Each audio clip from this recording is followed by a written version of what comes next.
우리 제목, 꽃들에게 희망을, 많이 익숙한 제목이지요. 초등학교 권장 도서이면서 어른들의 동화책입니다. 꽃들에게 희망을. 에는 두 애벌레가 나옵니다. 한 애벌레는 호랑 애벌레. 알에서 나와 초록빛 나뭇잎을 먹으면서 무럭무럭 자랍니다. 그리고 생각합니다. 먹고 자라는 것이 삶의 전부일까? 주변을 호기심 어린 눈으로 살피던 중에 무척 바쁘게 기어가는 애벌레 무리를 만나죠. 그 행렬은 어느 기둥으로 이어져 있습니다. 그 기둥은 애벌레 덤이었습니다. 애벌레들이 쌓이고 쌓여서 기둥이 되어 있었습니다. 호랑 애벌레도 이 기둥을 타고 올라가면 뭔가 대단한 것이 있을 거라고 생각하고 그 기둥을 파고 듭니다. 꼭대기에 무엇이 있는지 아무도 알지 못한 채 애벌레들은 서로 떠밀리고 치이고 밟히면서도 그 산더미 같은 애벌레 틈에서 안간힘을 씁니다. 밟고 올라가느냐 아니면 밑에 깔리느냐. 호랑 애벌레가 소리쳤습니다. 우리는 어디로 가고 있는 거지?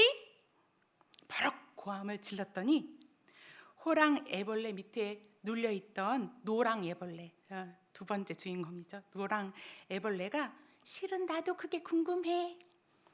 둘은 잠시지만 눈을 맞추고 대화를 나누었습니다. 호랑 애벌레 마음이 불편하기 시작했습니다. 방금 이야기를 나눈 그 애벌레를 짓밟고 올라갈 수 있을까? 호랑 애벌레는 노랑 애벌레의 머리에서 내려와 미안해 속삭였습니다. 이 책의 앞부분 내용입니다. 끊임없이 어떤 의미도 묻지 않고 우리 앞에 놓여진 과업을 성실하게 치열하게 살아내는 우리의 삶의 어떤 한 단면을 보여주는 것 같아서 공감이 가지요. 세상은 이른 아침부터 늦은 밤까지 쉬지 않고 움직입니다. 멈추면 금세라도 이 애벌레 더미, 이 기둥에서 도태될 것 같아서 의도하든 의도하지 않든 다른 애벌레들을 끊임없이 디디고 위로 향합니다. 출구가 없습니다.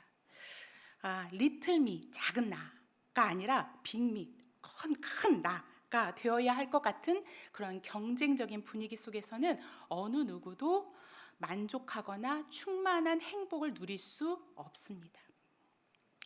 이런 비슷한 내용을 담고 있는 책이 또 한 권 있는데요. 이건 데이비드 브룩스의 인간의 품격이라는 책입니다. 겉띠지에 이렇게 적혀 있습니다. 한 문장이 적혀 있는데 빅미의 시대에 리틀미의 가치를 일깨우다. 그러니까 이 사람은 무엇을 얘기하고자 했냐면 자기로 충만한 이 시대, 자기 과잉, 자기가 넘치는 이 시대에 물질적인 풍요와 개인의 능력을 가장 중요한 가치로 여기고 성공, 성취만을 조차 자신을 빅미로 만들어가는, 그래서 계속 그 빅미가 되기 위해서 계속 몰아가는 세상에서는 누구도 행복할 수 없다. 리틀미, 그러니까 자신의 연약함, 작은 나, 연약함, 결함, 이것을 직면하고 공동체 안에서 이익을 추구하고 도덕적으로 세상에 참여하는 나, 그러니까 더불어서 너와 내가 함께 성장하는 그런 자아를 추구하는 것이야말로 진정한 행복을 누릴 수 있다라고 이 사람이 이렇게 말했습니다. 두 애벌레는 거대한 이 경쟁 기둥에서 내려와서 잠시 리틀미로서 생명의 충만함을 누리면서 살아갑니다. 서로의 눈을 마주치고 대화하고 너와 나를 알아가면서 자연 속에서 일상을 보냅니다. 살아갑니다. 그러다가 문득 또 호랑 애벌레는 다시 생각합니다. 이게 다가 아닐 텐데. 호랑 애벌레는 혼자서 애벌레 기둥을 먼 산 쳐다보듯이 또 넋을 놓고 쳐다봅니다.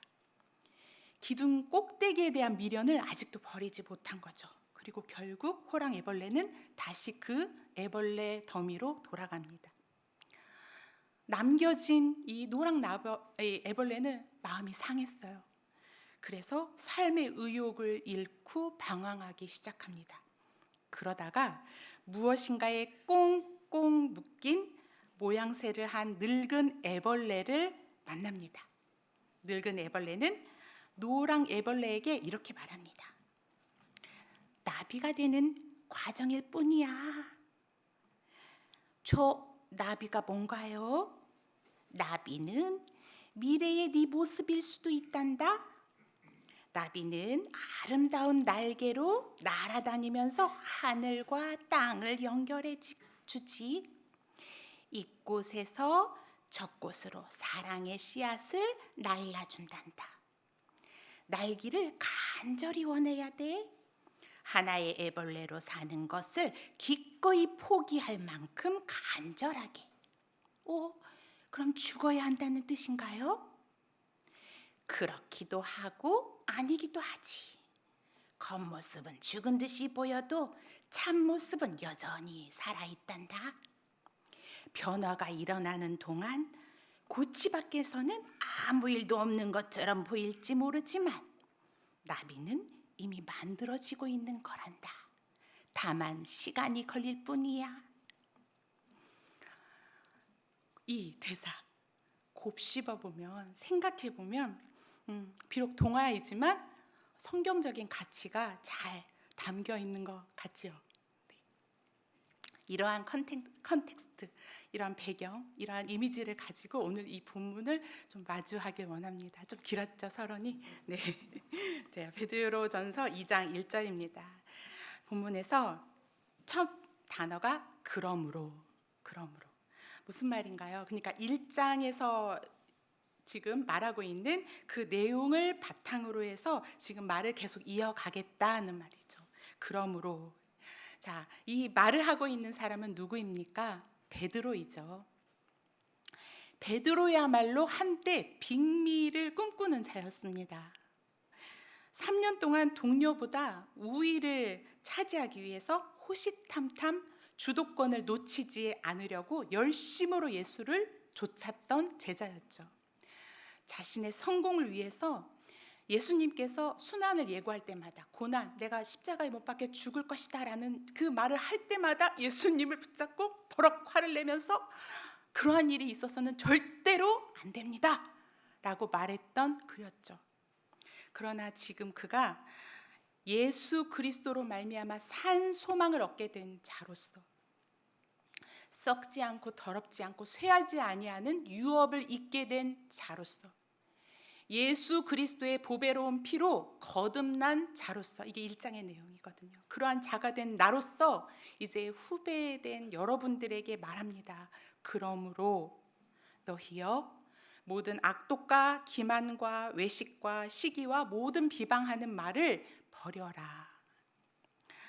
그러니까 이 지금 말한 이 악독 주머니 안에 있는 기만, 험담, 이러한 것들을 버려라.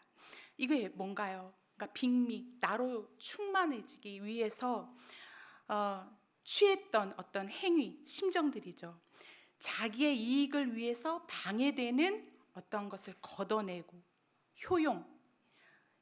효율을 극대화하기 위해서 잠시 눈을 마주쳤던 너를 그것으로 여기면서 가차없이 인격을 죽이는 일들을 버려라.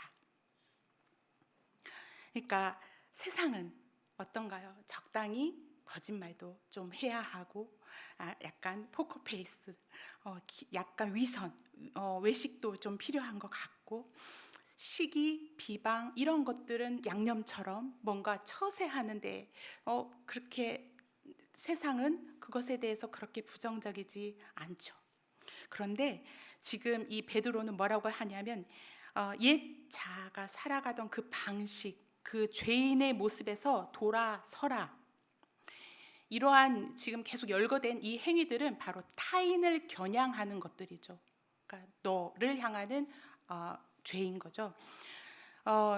이 사람이 사람에게 악을 행하는 것은 처음부터 점진적이지 않았습니다. 창세기 딱 이후 열자마자 그냥 바로 완성형이었어요. 죄는 점진하지 않습니다. 자라지 않습니다. 그냥 딱 처음부터 완성형인데, 그 최초의 살인 사건 가인과 아벨 이야기가 그렇죠. 들에서 양을 치는 너 아벨, 너보다 내가 자신이 얼마나 우월한지 확인하고 싶어 했던 가인이 자신의 경쟁자 아벨을 지워버리려 하죠. 결코 우발적인 사건이 아니었습니다. 욱해가지고 딱 이렇게 때린 것이 아니라 이미 이 사건이 있기 전에 하나님이 가인으로 하여금 직면하게 했어요. 가인 안에 무엇이 있는지 하나님이 가인으로 하여금 알게 하셨습니다. 뭐라고 했냐면은, 네가 선을 행하면 어찌 낯을 들지 못하겠느냐.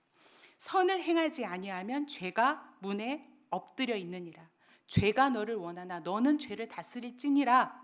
하나님이 이 사건이 일어나기 전에 이미 가인의 중심에 있는 그 중심성을 직면하게 하셨습니다. 그러나 가인은 어떠나요? 가인은 아벨에게 뒤처지는 것 같고 형으로서의 위신이 동생보다 작아진 것, 이 형편, 이 모양새가 몹시 불쾌했습니다. 그래서 최초의 살인은 형제 살인입니다.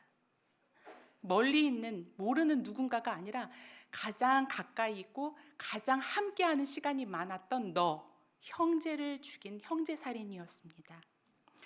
베드로가 볼 때에 초대교회 공동체에서 꼭 마주해야 하는 것이 있다면 바로 이 형제애를 앗아가는 이 죄와 허물이었습니다. 그 죄와 허물의 뿌리가 되는 감정, 이 행동, 행위들, 여기서 말하는 거짓, 자신의 목적을 위해서 타인을 속이는 거잖아요. 누가 떠오르시나요? 야곱이죠. 야곱은 자기가 얻고자 하는 것을 위해서 아버지도 형도 아주 깜찍하게 속이죠. 그런 야곱. 또 외식, 위선, 그러니까 진정한 감정은 감춘 채 다른 모습으로 대하는 것. 그러니까 마음은 없는데 그 행위만 있는 거. 예수님이 제일 싫어하셨잖아요, 이 바리새인들. 그런데 이 외식 부분에서 좀 오해됨이 있는 것 같아요. 겉과 속이 다르지 않으려고 한다면서 속에 있는 것을 다 말하는 것. 솔직하다고 생각할 수 있으나 때로는 이게 폭력일 수 있습니다. 저 고민을 청년 때 외식하지 않아야 하는데 나는 아직 준비가 되어 있지 않는데 난 내 안에 아직 그 마음이 없는데 그 어떻게 뭘 다르게 어떻게 해야 하나.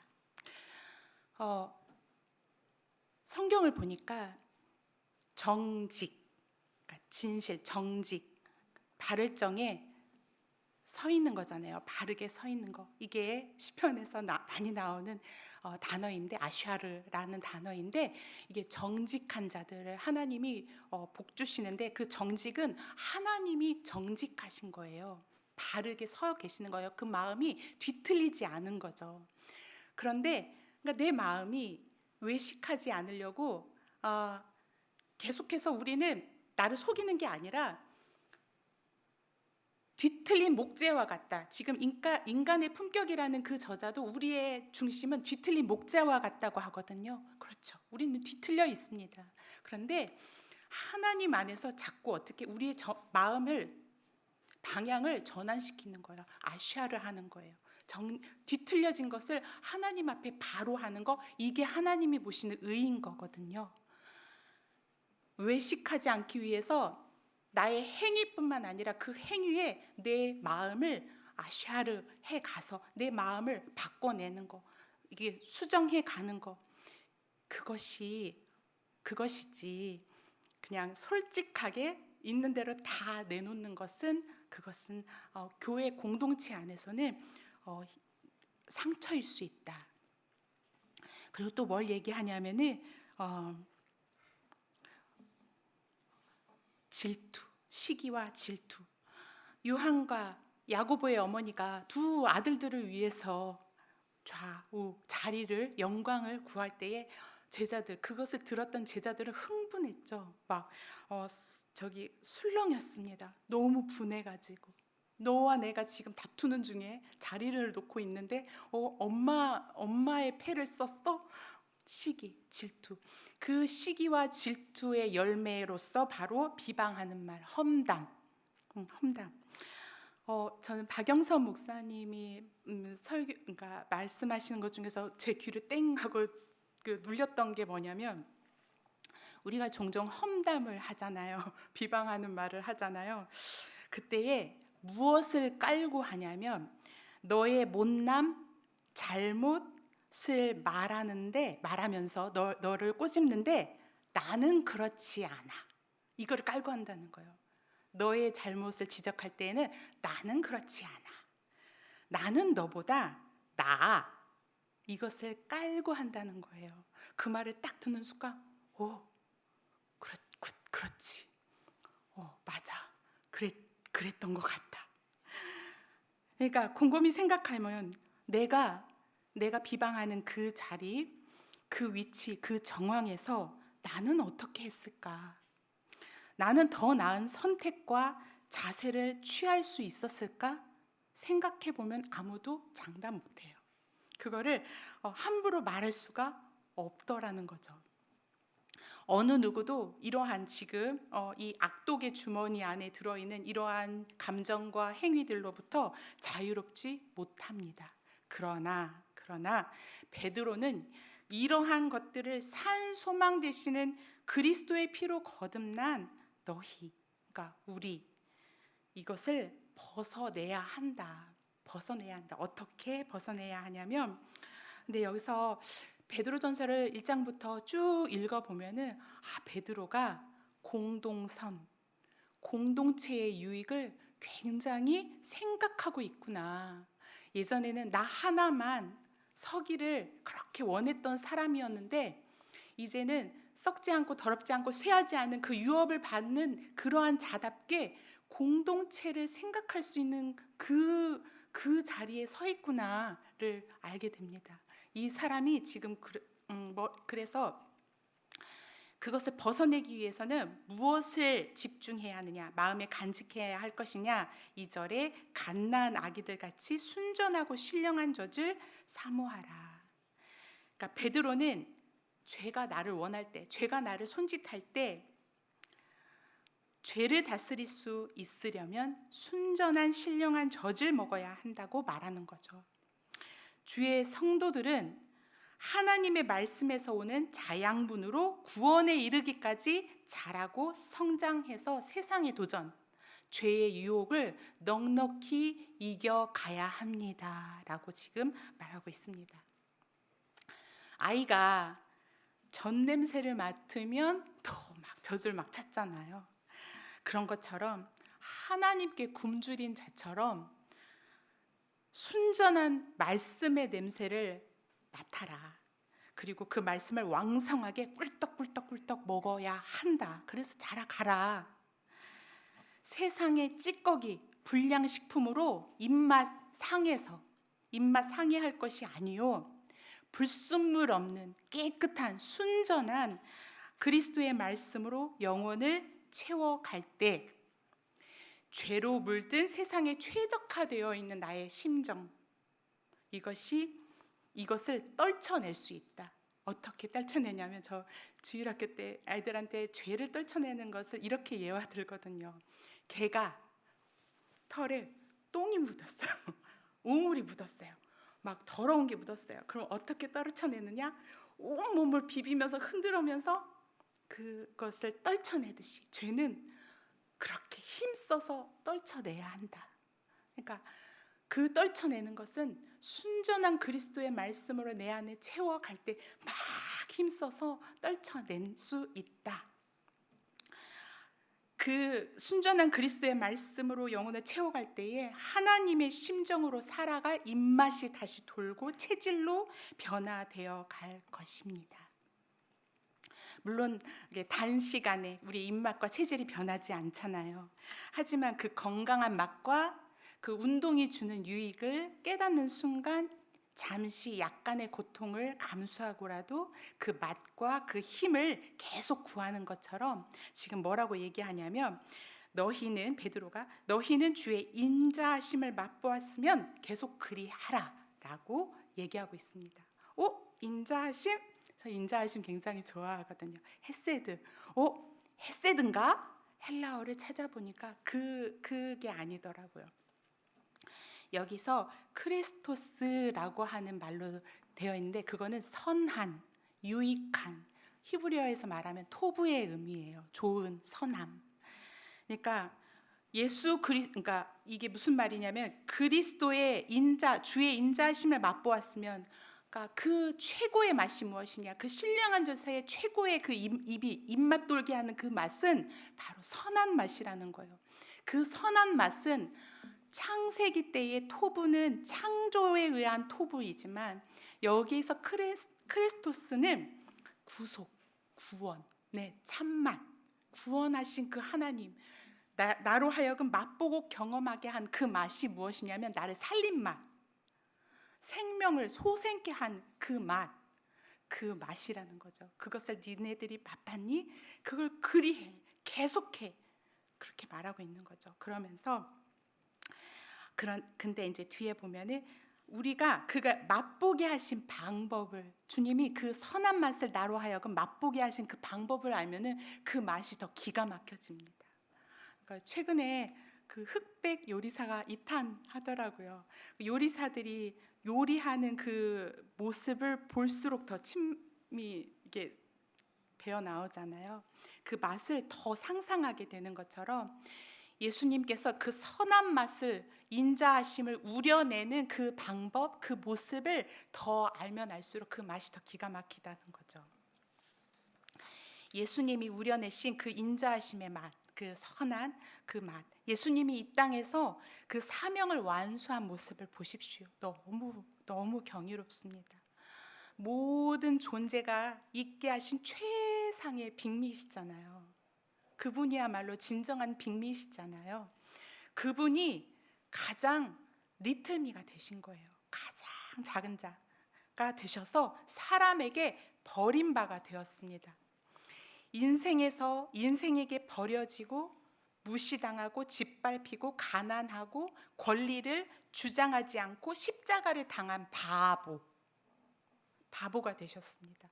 가장 리틀미가 되셔서 죄와 사망이 왕노릇하는 세상에 생명과 소망이 되신 것입니다.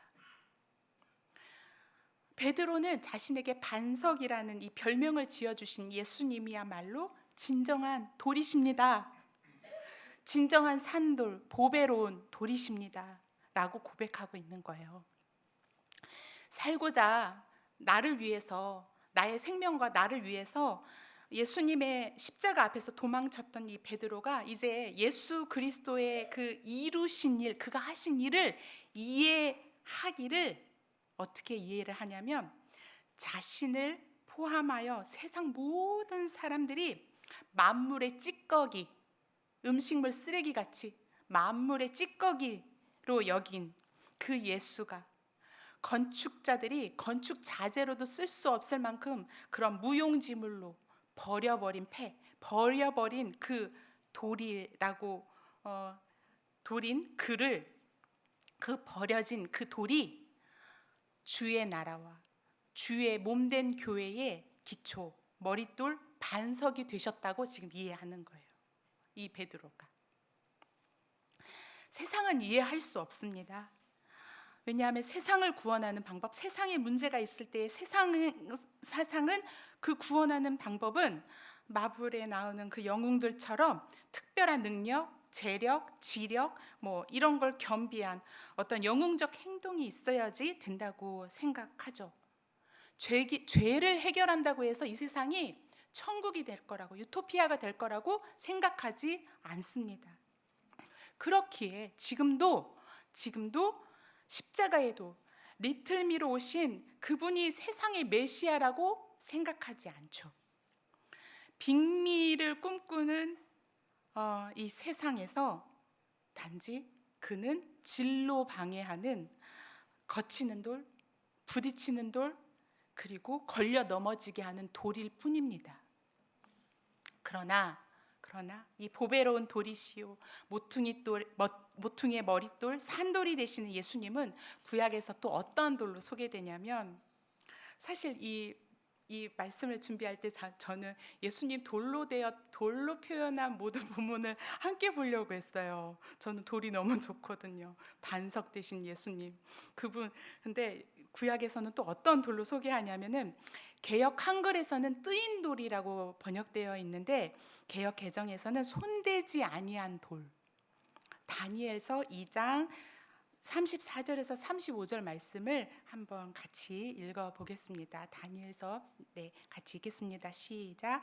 또 왕이 보신즉 손대지 아니한 돌이 나와서 신상의 쇠와 진흙에 발을 쳐서 부서뜨리매 그때에 쇠와 진흙과 놋과 은과 금이 다 부서져 여름 타작마당에 겨같이 되어 바람에 불려간 곳이 없었고 우상을 친 돌은 태산을 이루어 온 세상에 가득하였나이다. 이 뜨인 돌, 그러니까 사람의 손으로 뜨이지 않는 돌, 그러니까 사람 손이 닿지 않은, 하나님이 직접 개입하셔서 하나님을 아는 것에서 높아진, 하나님을 아는 것을 대적하여서 높아진 세상의 제국들, 사상들, 가치들을 깨부수는 돌, 무너뜨리는 돌로 말씀하고 있습니다. 그러니까 예수님의 방법이라는 거예요. 리틀미로 오셨어요. 뜨인 돌이신데 그것이 세상의 가치와 세상의 방법들을 깨는 돌이라는 거예요. 건축자의 버린 돌, 그 돌이, 그 방법, 멋지게 다듬어지지 않은 그 뜨인 돌이, 누구도 보배롭게 여기지 아니한 그 돌이 잘 다듬어진 돌로 쌓여진 바벨탑, 하찮은 히브리 노예들의 그 리틀미들의 부르짖음으로 지어진 피라미드, 그리고 이 100만 명 정도로 추정하는 그 만리장성, 그걸 파하는 돌로, 그러니까 하나님을 아는 그것에 대적해서 높아진 그 모든 것을 파하는, 그 모든 그 바벨탑이든 피라미드든 만리장성이든 그 당시에 최고의 기술이 녹아져 있는 건축물이잖아요. 그 당시에 가장 빅미들이 자기를 높이기 위해서, 드러내기 위해서 쌓은 건축물이잖아요. 그 빅미를 위해서 많은 리틀미들이 부르짖음과 그 피를 흘려야만 했던 그 무덤과 같은 그것을 파하는 돌로 예수님이 오셨다는 거예요. 예수님은 빅미, 그러니까 나로 충만한 그 빅미가 된 나를 더욱 더 높이고자, 이 애벌레 꼭대기에는 아무것도 없어, 아무것도 없다는 것이 누구에게도 알려지지 않기를 원하면서 더욱 하늘을 향하여 높아지는 이 기둥, 더미를 파하는 방법으로 예수님이 취하신 방법은 그 빅미보다 더 큰 빅미가 돼서 눌러버리는 게 아니라 리틀미로 오셨다는 거예요. 작은 자로 오셔서 깼다는 거예요. 우리가 믿는 분이 그런 분이십니다. 예수님은 그런 분이십니다.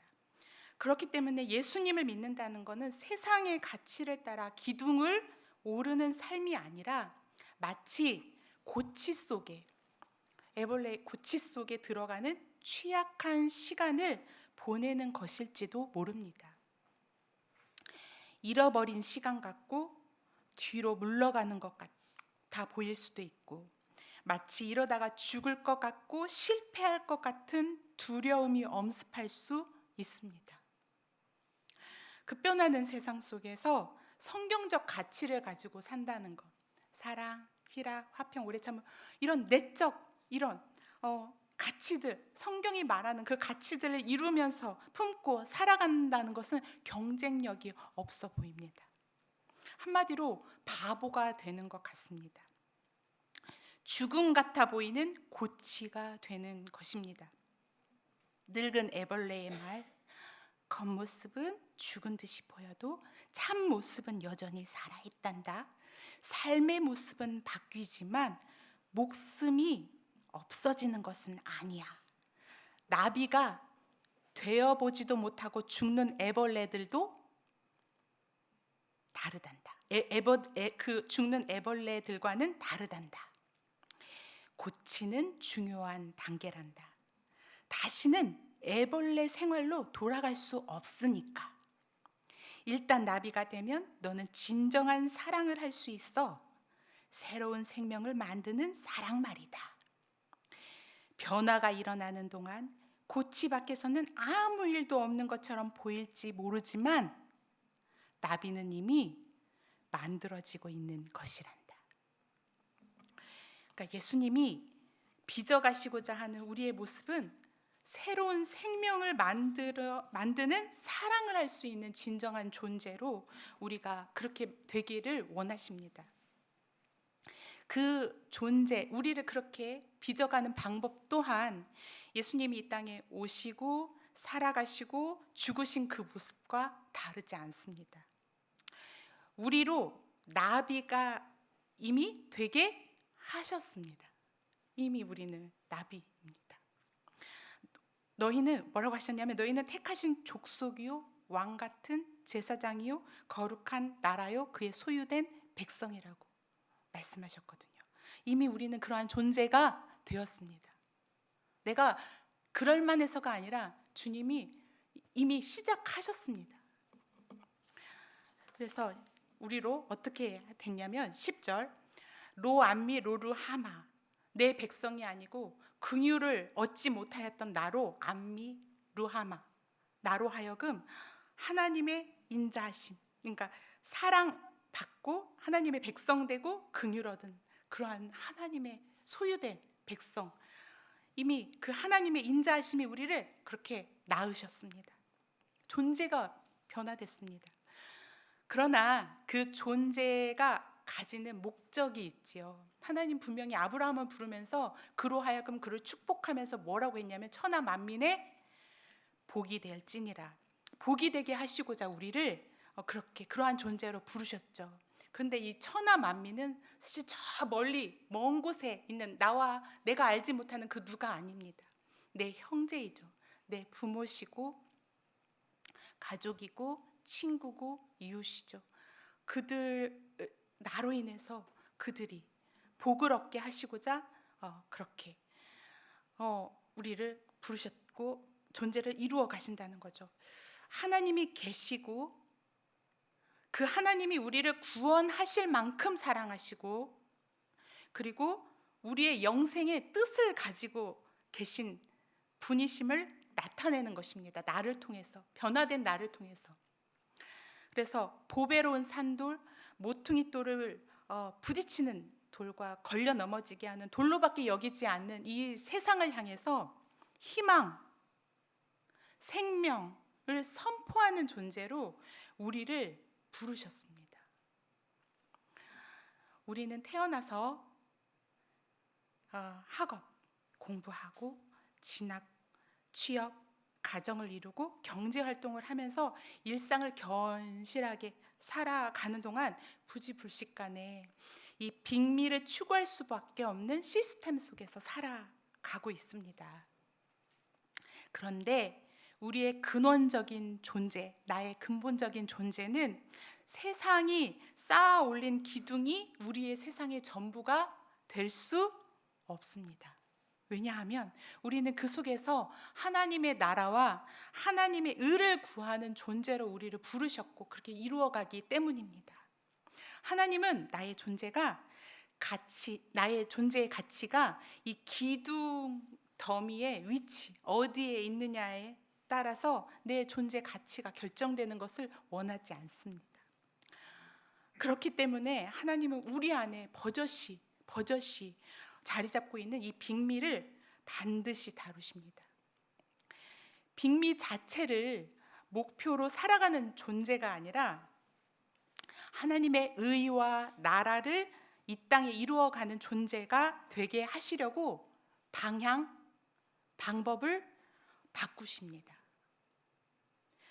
하나님이 이 빅미로 세상 정상에 세우신 사람들이 있죠. 모세, 요셉, 다윗, 그들을 보면 얼마나 하나님께서 그들 안에 도사리고 있는 이 빅미를 걷어내시려고 그들을 끊임없이 단련하셨는지 모릅니다.